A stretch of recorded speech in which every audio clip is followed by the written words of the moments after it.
తెలంగాణపై ఫోకస్ పెంచింది బీజేపీ కేంద్ర అధిష్టానం. వచ్చే నెలలో తెలంగాణకు రానున్న బీజేపీ నూతన వర్కింగ్ ప్రెసిడెంట్ నితిన్ నబీన్ సిన్హా గతం కంటే పంచాయతీ ఎన్నికల్లో మెరుగైన ఫలితాలు సాధించామంటోంది రాష్ట్ర బీజేపీ. పార్టీ బలోపేతానికి మరింత ఊపు తెచ్చే విధంగా వర్కింగ్ ప్రెసిడెంట్ టూర్ ఉండబోతోంది. ఇక ఢిల్లీలో BJP working president Nitin Nabin సిన్హాను కలిసిన బీజేపీ రాష్ట్ర అధ్యక్షులు N Ramachandra Rao GHMC, MPTC, ZPTC, municipal ఎన్నికల వేళ వర్కింగ్ ప్రెసిడెంట్ పర్యటన ఆసక్తి రేపుతోంది.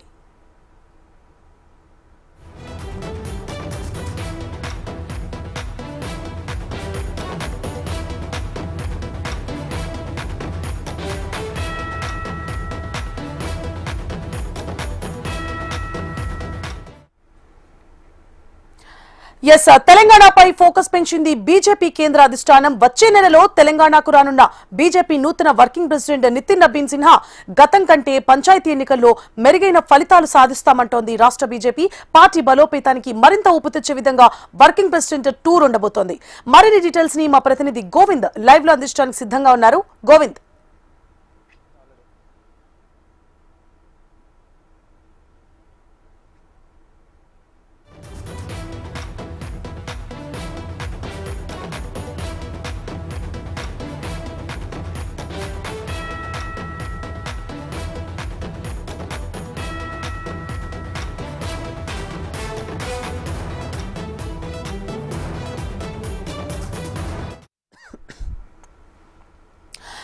తెలంగాణపై ఫోకస్ పెంచింది బీజేపీ కేంద్ర అధిష్టానం. వచ్చే నెలలో తెలంగాణకు రానున్న బీజేపీ నూతన వర్కింగ్ ప్రెసిడెంట్ నితిన్ నబీన్ సిన్హా గతం కంటే పంచాయతీ ఎన్నికల్లో మెరుగైన ఫలితాలు సాధించామంటోంది రాష్ట్ర బీజేపీ. పార్టీ బలోపేతానికి మరింత ఊపు తెచ్చే విధంగా వర్కింగ్ ప్రెసిడెంట్ టూర్ ఉండబోతోందని తెలుస్తోంది. మరింత సమాచారాన్ని మా ప్రతినిధి గోవింద్ లైవ్ లో అందించడానికి సిద్ధంగా ఉన్నారు. గోవింద్,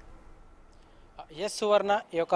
దక్షిణ తెలంగాణ ఏదైతే అంటే దక్షిణ భారతదేశంలో ఏదైతే బీజేపీ బలపడాలని ఎన్నో రోజులుగా నుంచి ఎదురుస్తున్న బీజేపీకి ఇప్పుడు తెలంగాణలో ఖచ్చితంగా రాబోయే ఎన్నికల్లో నేపథ్యంలో కూడా పార్టీని మరింత బలోపేతం చేయాలనే ఉద్దేశంతోనే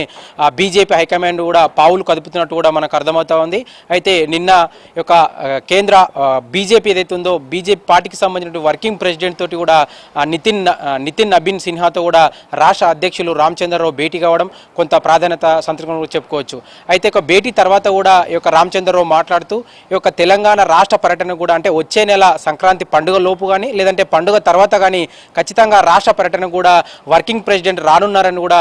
ఈ యొక్క స్టేట్ ప్రెసిడెంట్ రామచంద్రరావు ప్రకటించడం ఈ యొక్క బీజేపీ పార్టీలో కూడా కొంతవరకు కూడా ఆసక్తి రేపుతున్నట్టు కూడా చెప్పుకోవచ్చు. ముఖ్యంగా తెలంగాణలో ఈ మధ్య జరిగినటువంటి పంచాయతీ ఎన్నికలు ఏవైతున్నాయో అంటే పంచాయతీ ఫలితాలను చూసుకున్నట్లయితే ఖచ్చితంగా గతం కంటే గత 5 ఏళ్ల జరిగినటువంటి పంచాయతీ ఫలితాల కంటే ఈసారి కూడా ఖచ్చితంగా మెరుగైన ప్రదర్శనను బీజేపీ చేసిందని కూడా బీజేపీ నేతలు బీజేపీ రాష్ట్ర పెద్దలంతా కూడా మేము జోష్ మీద ఉన్నామనే సంకేతాలు ఇస్తూ ఉన్నాయి. ఇప్పటికే రాష్ట్రంలో పలు చోట్ల కూడా సంబరాలు చేసుకోవడం, అదేవిధంగా రాష్ట్ర వ్యాప్తంగా బీజేపీ మద్దతుదారులకు ఇచ్చినటువంటి సర్పంచులకు కూడా వారి నియోజకవర్గాలు, అదేవిధంగా పార్లమెంటు సభ్యులు ఏదైతే డీకే అరుణ కానీ అదేవిధంగా ఇక కొండ విశ్వేశ్వర రెడ్డి, అదేవిధంగా తర్వాత ఈటెల రాజేందర్, బండి సంజయ్ వీళ్ళందరూ కూడా ఇప్పటికే వారి నియోజకవర్గాల్లో గెలిచినటువంటి ఆ సర్పంచుల సన్మాన కార్యక్రమాలు చేస్తూ పార్టీని మరింత కూడా బలోపేతం చేసే విధంగా కూడా అడుగులు వేస్తున్న తరుణంలో ఈ మధ్య యొక్క బీజేపీ తెలంగాణ రాష్ట్ర బీజేపీ శాఖ అంటే బీజేపీ పార్టీని బలోపేతం చేయాలనే ఉద్దేశంతోనే హైకమాండ్ కూడా ముందస్తు వ్యూహంగా కూడా ఈ యొక్క రాష్ట్ర పర్యటన కూడా వర్కింగ్ ప్రెసిడెంట్ రానుండడం, దీంతో ఇక్కడ పార్టీలో కూడా పెద్ద ఆసక్తి రేఖను కూడా చెప్పుకోవచ్చు. ముఖ్యంగా తెలంగాణలో ఉన్నటువంటి యొక్క పార్టీ అంతర్గత విభేదాలు ఏవైతున్నాయో పాత కొత్త, అదేవిధంగా కొందరు 2-3 ఎంపీల మధ్య ఏదైతే ఆధిపత్య పోరు జరుగుతూ ఉందో వీటన్నిటిని కూడా అణిచివేసి అంటే సమన్వయం చేస్తూ వీరందరూ కూడా ఐకమత్యంగా పార్టీ గెలుపు కోసం పార్టీ బలోపేతం కూడా వీరందరిని కూడా కలిసిపోయేటట్టు కూడా కలిసిమెలిసి ఉండే విధంగా కూడా పార్టీ కోసం పనిచేసే విధంగా కూడా అందరు నేతలను కూడా ఒక్కతాటికి తీసుకొచ్చే వ్యూహంలో భాగంగానే రాష్ట్ర పర్యటన కూడా వర్కింగ్ ప్రెసిడెంట్ రానురాని కూడా కొంత సంకేతాలు సమాచారం అందుతున్న నేపథ్యంలో మరి ఇక్కడ వర్కింగ్ ప్రెసిడెంట్ నబీన్ సిన్హా పర్యటనతోటి కూడా మరి ఉన్నటువంటి అంతర్గత విభేదాలు, కొట్లాటలు, ఈ యొక్క పార్టీ నేతల మధ్య ఐక్యత రాగం అనేది కూడా కూడా ఒకవేళ బలపడుతుందా లేదని కూడా ఈ యొక్క వర్కింగ్ ప్రెసిడెంట్ టూర్ తర్వాత కూడా కొంతవరకు కూడా స్పష్టత వచ్చే అవకాశం ఉంది. ఏది ఏమైనప్పుడు కూడా దక్షిణ భారతదేశంలో యొక్క బీజేపీకి అనుకూలంగా ఉన్నటువంటి రాష్ట్రం తెలంగాణ అంటూ, అదేవిధంగా గతంలో కర్ణాటకలో బీజేపీ ప్రభుత్వం సొంతంగా కూడా రాష్ట్రాన్ని ఏలినప్పటికీ అదేవిధంగా సునాయాసంగా బీజేపీ పార్టీకి ఒక రాష్ట్రం చేతిలోకి వచ్చే అవకాశం ఉన్నటువంటి రాష్ట్రం అయితే ఆ యొక్క గెలిచే అవకాశం ఉన్నటువంటి రాష్ట్రం కూడా ఈ యొక్క తెలంగాణను కూడా ఇప్పటికే బీజేపీ హైకమాండ్ గత ఎన్నికల్లో అదేవిధంగా పక్కా ప్రణాళికతోనే ముందుకు వచ్చినప్పటికీ కూడా కొన్ని అంతర్గత విభేదాలు, నేతల మధ్య సమన్వయం లేకపోవడం కూడా ఈ యొక్క గత ఎన్నికల్లో ఓటమి కూడా ప్రధాన కారణంగా కూడా పార్టీ నేతలే కొన్నిసార్లు మీడియా ముఖంగా బహిర్గతంగా చెప్పడం. అయితే వచ్చే అసెంబ్లీ ఎన్నికలు, అదేవిధంగా రానున్న జిహెచ్ఎంసీ, అదేవిధంగా ఎంపీటీసీ, జెడ్పీటీసీ, అదేవిధంగా మున్సిపల్ ఎన్నికలు జరిగే తరుణంలో కూడా ఈ యొక్క వర్కింగ్ ప్రెసిడెంట్ రాష్ట్ర పర్యటనకు రావడం పెద్ద ఆసక్తి రేపుతుందని కూడా చెప్పుకోవచ్చు. ముఖ్యంగా ఈ యొక్క జిహెచ్ఎంసీ గ్రేటర్ హైదరాబాద్ పరిధిలో జరిగినటువంటి జిహెచ్ఎంసీ గత 5 ఏళ్ల కింద జరిగిన జిహెచ్ఎంసీ ఎన్నికల్లో బీజేపీ తన యొక్క బలాన్ని పుంజుకుందని కూడా చెప్పుకోవచ్చు. ముఖ్యంగా గత జిహెచ్ఎంసీ ఎన్నికల సమయంలో స్థానిక ప్రభుత్వంగా కూడా బీఆర్ఎస్ ప్రభుత్వం ఉండడం, ఆనాడు బీఆర్ఎస్ ప్రభుత్వాన్ని కూడా ఎదురొడ్డి అంటే ప్రధాన ప్రతిపక్షంగా కూడా గ్రేటర్ పరిధిలో వరకు కూడా బీజేపీ బలంగా పనిచేస్తూ ఏకంగా 48 సీట్లు గెలుచుకోవడం, అదేవిధంగా బీఆర్ఎస్ 56 సీట్లు గెలుచుకోవడం. ఇప్పుడున్నటువంటి అంటే అధికారంలో కాంగ్రెస్ పార్టీ అప్పట్లో కేవలం 2 కార్పొరేటర్లు మాత్రమే గెలుచుకోవడం. అయితే ఎంఐఎం దాదాపుగా 44 స్థానాలు గెలుచుకోవడం. అంటే ఇక 3 పార్టీల మధ్య కూడా ఒక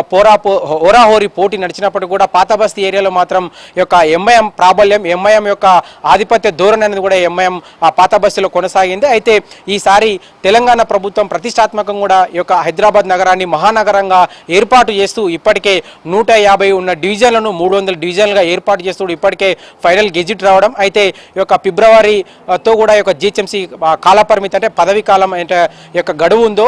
ఆ గడువు కూడా ఫిబ్రవరితో ముగియనున్న నేపథ్యంలో మరి 300 డివిజన్లు కూడా రాబోయే మార్చి లేదా ఏప్రిల్ లేదా ఈ 2 నెలల వ్యవధిలో కూడా వచ్చే మార్చ్ ఏప్రిల్లో మధ్యలో కూడా జిహెచ్ఎంసీ ఎన్నికలు రానున్న నేపథ్యంలో మరి ఇవన్నిటి నుండి ఎన్నికల దృష్టిలో ఉంచుకొని ఈ యొక్క రాష్ట్ర పర్యటన కూడా నబీన్ సిన్హా రావడంతో మరి బీజేపీ నేతల్లో కొత్త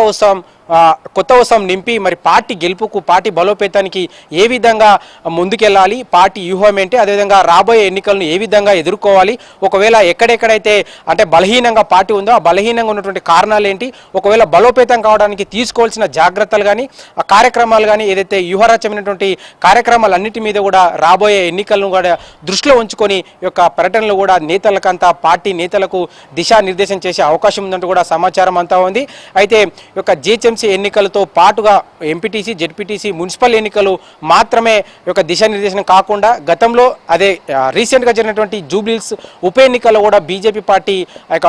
డిపాజిట్ను కూడా దక్కించుకోకపోవడం కొంతవరకు కూడా పార్టీ శ్రేణులు కానీ పార్టీ కార్యకర్తలను కూడా నిరాశ నిస్పృహలకు కూడా గురి చేసిన కూడా చెప్పుకోవచ్చు. అయితే ఈ యొక్క బీజేపీ యొక్క జూబ్లీహిల్స్ ఎన్నికల్లో కూడా అంత ఆసక్తికరంగా అంత యాక్టివ్గా కూడా నేతలంతా కూడా కలిసి అంటే పార్టీ గెలుపు కోసం ఎవరు కూడా ముందుకు వచ్చి ప్రచారాన్ని చేయకపోవడం కూడా కొంతవరకు కూడా ఈ యొక్క బీజేపీకి ఇక్కడ ఉన్నటువంటి జూబ్లీహిల్స్ ఎన్నికల్లో కూడా బీజేపీ ఓటు బ్యాంక్ ఉన్నప్పటికీ కూడా బీజేపీ ఓటు బ్యాంకును యొక్క తన ఓటుగా మలుచుకునే విధంగా మరి ఇతర వర్గాలను కూడా కలుపుకొని ముందుకు బీజేపీ పార్టీ వైపు ఓటర్లు ఆకర్షింపజేయడంలో కూడా బీజేపీకి ఉన్నటువంటి 8 మంది ఎంపీలు కానీ 7 మంది ఎమ్మెల్యేలు కానీ ఎవరు కూడా అంత ఆసక్తికరంగా అంటే పనిచేసేటటువంటి ఉత్సాహంతో కూడా జూబ్లీహిల్స్ ఉప ఎన్నికల్లో పని చేయకపోవడం కూడా కొంతవరకు కూడా పార్టీ ఓటమికి అంటే డిపాజిట్ కోల్పోవడానికి కూడా పార్టీ నేతల సమన్వయం లేకపోవడం, ఐక్యతంగా లేకపోవడం, పార్టీ కోసం పనిచేయకపోవడం అనేది కూడా కొన్ని కారణాల రీత్యా కూడా బీజేపీ ఇక్కడ అనుకున్న ప్రదర్శన కూడా చేయలేదని కూడా ఇప్పటికే పార్టీ హైకమాండ్ కూడా నివేదిక రాష్ట్ర శాఖ నుంచి కూడా ఇప్పటికే వెళ్ళింది. అయితే ఇక్కడ ఉన్నటువంటి అంటే మళ్ళీ తిరిగి ఏదైనా ఉప ఎన్నికలు వచ్చినట్లయితే ఒకవేళ తెలంగాణ రాష్ట్రంలో ఇప్పటికే ఒక జూబ్లీహిల్స్ ఉప ఎన్నిక అయిపోయిన తర్వాత అదేవిధంగా 10 మంది బీఆర్ఎస్ నుంచి కాంగ్రెస్ చేరినటువంటి పార్టీ ఫిరాయింపు ఎమ్మెల్యేలు ఎవరైతే ఉన్నారో వారందరూ కూడా ఇప్పటికే ఒక 5 మంది ఎమ్మెల్యేలు కూడా ఒక స్పీకర్ నుంచి కూడా క్లీన్ చిట్ రావడం, మిగతా 5 మంది ఎమ్మెల్యేలు కూడా అంటే 3 ఎమ్మెల్యేలు కూడా మరి విడతలో కూడా అంటే స్పీకర్ ఏ నిర్ణయం తీసుకుంటారో కొంతవరకు ఉత్కంఠ కొనసాగుతుంది. అయితే